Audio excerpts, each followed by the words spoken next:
नीतीश कुमार 15 वर्षों के झूठे विकास के नाम पर शासन किया। हम निजीकरण के खिलाफ हैं, जो रोजगार का निजीकरण हो रहा है। ये सरकार अब जो गुरु की इज्जत नहीं कर रही है, उन पे लाठियां चला रही है। क्या करेगी? पूरी शिक्षा व्यवस्था में बदलाव की जरूरत है।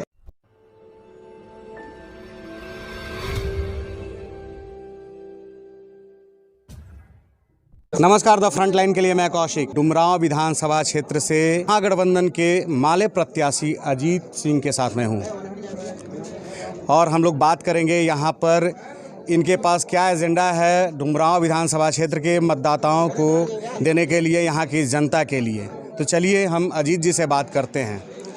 जी नमस्कार। जी, सबसे पहले आपके दर्शकों को मेरा नमस्कार। एजेंडा आपने पूछा, देखिए एजेंडा जो है वो है शिक्षा, रोज़गार और लोकतंत्र। ये हमारा मुद्दा है।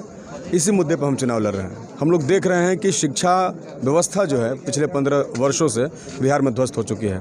बुनियादी विद्यालय बर्बाद हो चुके हैं। वहाँ जो शिक्षक पढ़ाते हैं उनको सरकार सही तरीके से वेतन नहीं दे पा रही है। हमने स्पष्ट तौर पर कहा कि जो लोग हमारे बच्चों का भविष्य बना रहे हैं उनको तो कम से कम सही वेतन मिलना चाहिए, उनका परिवार सही तरीके से चलना चाहिए। वो समान काम का समान वेतन मांग रहे हैं तो सरकार उन पर लाठियाँ चला रही है। आप बताइए कि इतिहास में क्या कभी कोई भी सरकार तनाशाह से तनाशाह सत्ता क्या कभी अपने गुरुओं पर लाठी चलाई है? ये सरकार अब जो गुरु की इज्जत नहीं कर रही है, उन पे लाठियाँ चला रही है। क्या करेगी? पूरी शिक्षा व्यवस्था में बदलाव की ज़रूरत है। दूसरा, रोजगार का सवाल है। सरकार तमाम सरकारी संस्थानों को बेच रही है। हम इस बात को जानते हैं कि सरकारी संस्थान नहीं रहेंगे तो एक गरीब का बच्चा विकास नहीं करेगा।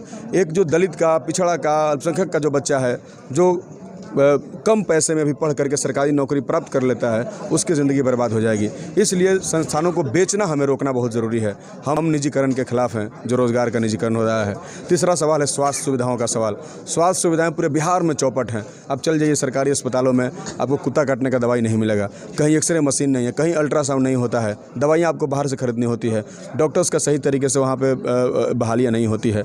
चौथा जो सवाल है वो डुमरांव का सवाल है। आप जानते हैं कि डुमरांव जो है इंडस्ट्रियल इलाका एक ज़माने में रहा है और डुमरांव सिर्फ डुमरांव को नहीं बल्कि पूरे शाहाबाद को और बाहर के लोगों को रोज़गार देता रहा है। इन्होंने यहाँ का ललटेन फैक्ट्री को शुरू नहीं करवाया, इन्होंने यहाँ के सूता मिल को शुरू नहीं करवाया, इन्होंने जो है बक्सर के चीनी मिलों को कभी शुरू नहीं करवाया। ये एजेंडा हमारा है।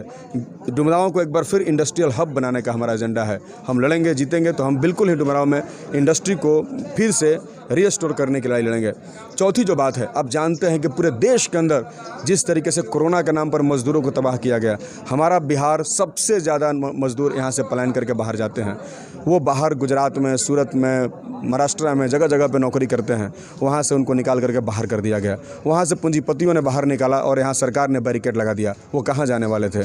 उनकी शहादतें हुई, उनकी जानें गई। नीतीश कुमार ने उनके लिए कुछ नहीं किया। ये मजदूरों का दर्द हमारे चुनाव का एजेंडा है और हम इसी पर चुनाव लड़ रहे हैं। अच्छा, जातीय समीकरण अगर बनता है और हमेशा बनता ही है, हमारे बक्सर में बात कीजिए, डुमरांव में बात कीजिए या पूरे सूबे बिहार की बात करते हैं, तो वैसे में क्या करेंगे आप? देखिए, जातीय समीकरण बनता है तो बनने दीजिए, वो हमारा एजेंडा नहीं है।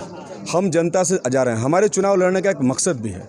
हम लोग यूनिवर्सिटी में पढ़ते थे, हम लोग छात्र राजनीति, युवा का पॉलिटिक्स और किसानों के सवाल पे हम लड़ते थे। हमने एक एजेंडा आपको नहीं बताया। हमारी लड़ाई किसानों की भी लड़ाई है। जिस तरीके से मोदी सरकार ने किसानों के खिलाफ जो बिल वो लाए हैं, जिसमें उत्पादन किसान करेगा और दाम जो है कॉर्पोरेट कंपनी तय करेगा, ये हम कभी होने नहीं देंगे। ये हमारा सवाल है। बाकी जो जातीय समीकरण का सवाल है, इसमें मेरी कोई इंटरेस्ट नहीं है, मेरी कोई दिलचस्पी नहीं है। मैं जनता के बीच सीधे जाता हूँ, उनसे संवाद करता हूँ, मैं उनको मुद्दा बनाता हूँ। जी, बीच में मैं किसानों की बात करूँगा। आपने शुरू किया किसान की बात। मैं हमेशा एक सवाल करता हूँ मलई बराज के बारे में। बिल्कुल, मलई बराज हमारा मुद्दा है। नीतीश कुमार ने वादा किया, उनके लोगों ने वादा किया, आज तक पूरा नहीं हुआ। आज तक पूरा नहीं हुआ। हम लोग उसके लिए लड़ेंगे मजबूती से। बहुत कष्ट है किसानों को यहाँ पर। किसानों को सिर्फ यहाँ पे कष्ट नहीं है, आपको मालूम होगा कि आज़ादी से लेकर अभी तक 6.5 लाख किसानों ने आत्महत्या कर लिया है। और उसमें मैक्सिमम किसानों ने इसलिए आत्महत्या किया क्योंकि फसलों के लिए उन्होंने लोन लिया और लोन नहीं चुका पाए। बैंकों ने परेशान किया, बिचौलियों ने परेशान किया और सरकार उनको सुरक्षा नहीं दे पाई। इस वजह से उनके सामने चूंकि सिक्योरिटी का कोई मसला नहीं है, कोई उनको देखने वाला नहीं है, समझने वाला नहीं है, इसलिए वो सुसाइड करते हैं। पूरे देश में किसान संकट में है। बिहार में तो किसान भयानक संकट में है। एमएसपी की लड़ाई चल रही है, न्यूनतम समर्थन मूल्य की। हमारे लिए तो सिंचाई सबसे बड़ा सवाल है। यहाँ तो पानी नहीं पहुँचता। हर सरकार आती है, मोदी जी ने कहा कि नहरों का जाल बिछा देंगे, नीतीश जी कहते हैं सबसे, लेकिन कोई कुछ नहीं करता है। ये एजेंडा है। जब तक किसान को सहाल नहीं होगा, हम नहीं होंगे। हम उन्हीं के बच्चे हैं। वो हमारा मुख्य मुद्दा है, वो सवाल है, इस पर लड़ाई होगी। यहाँ पर बड़े बड़े राजनीतिज्ञ जो है मैदान में हैं और आप एक छात्र युवा नेता हैं। हम लोग लड़ते हैं, हम लोग संघर्ष करने वाले लोग हैं। हम लोगों को अपना मुद्दा बताते हैं, लोग हमारे मुद्दे को समझेंगे, हमारे साथ आएंगे। हम लोग चुनाव में जीतते हैं तो सिर्फ हम नहीं जीतेंगे, बल्कि डेमोक्रेसी जीतेगी। वो लोग जीतेंगे जो मुद्दे की बात करते हैं, और जनता पहली बार मुद्दों को लेकर के विधानसभा में पहुंचने वाली है, किसी जातीय समीकरण को नहीं। चलिए, बहुत बहुत धन्यवाद। शुक्रिया। तो हम लोग अजीत जी से बात कर रहे थे, जो डुमरांव विधानसभा क्षेत्र के प्रत्याशी हैं माले के। तो आगे भी अन्य प्रत्याशियों से आप लोगों को रूबरू कराते रहेंगे। अब तक के लिए बस यहीं तक, फिर मिलते हैं नए मुद्दे नए सरोकारों के साथ। तब तक द फ्रंट लाइन देखते रहिए। अच्छा लगे तो सब्सक्राइब कीजिए, लाइक कीजिए, अपना सुझाव देना नहीं भूलिए। नमस्कार।